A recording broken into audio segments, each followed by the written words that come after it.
నీట్లో కొత్త అరెస్టులు మనీషా అనే మాస్టర్ మైండ్ అరెస్ట్ అయింది. దేశవ్యాప్తంగా సంచలనం సృష్టించిన ఈ కేసులో పూణేకి చెందిన మనీషా గురునాథ్ మందరేని సిబిఐ శనివారం అరెస్ట్ చేసింది.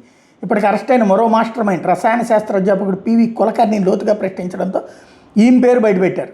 బయాలజీ పేపర్ లీకేజీకి ఈమె ప్రధాన కారకురాలని సిబిఐ పేర్కొంది. మనీషాను ఢిల్లీకి తీసుకొచ్చి పోలీసు ప్రధాన కారణం విచారించి ఆమె నేరాన్ని నిర్ధారించుకున్నాక అరెస్ట్ చేశారు.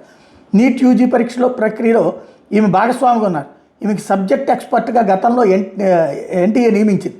పేపర్ సెట్టింగ్ కమిటీలో ఉండటంతో ఈమె బాటనీ జువాలజీ ప్రశ్నాపత్రాలను నేరుగా పరిశీలించే అధికారం పొందారు. అధికారాన్ని దుర్వినియోగం చేసినట్టు తేలింది. ఈ ప్రశ్నలకు తనకు లక్షల రూపాయలు చెల్లించిన కొద్దిమంది నీట్ యూజీ అభ్యర్థులకు చేరవేసినట్టు సిబిఐ దర్యాప్తులో తేలింది. మహారాష్ట్రకు చెందిన మనీషా వృత్తిరీత్యా బాటనీ లెక్చరర్. పూణేలోని modern college of arts and science commerce కాలేజీలో పనిచేస్తున్నారు.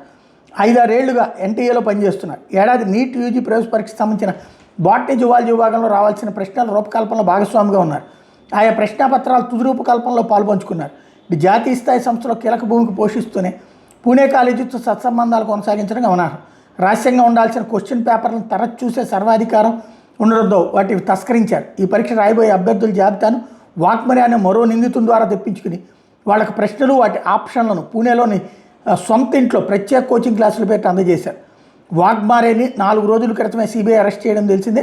ఆ బాటనీ జువాలజీ ప్రశ్నలు వాటి ఆప్షన్లు జవాబులు అచ్చుకుద్దినట్టు 2026 నీట్ యూజీ ఎంట్రన్స్ బయాలజీ పరీక్షలో వచ్చినటువంటి ప్రశ్నలతో సరిపోయాయంటూ సిబిఐ తేల్చి చెప్పింది.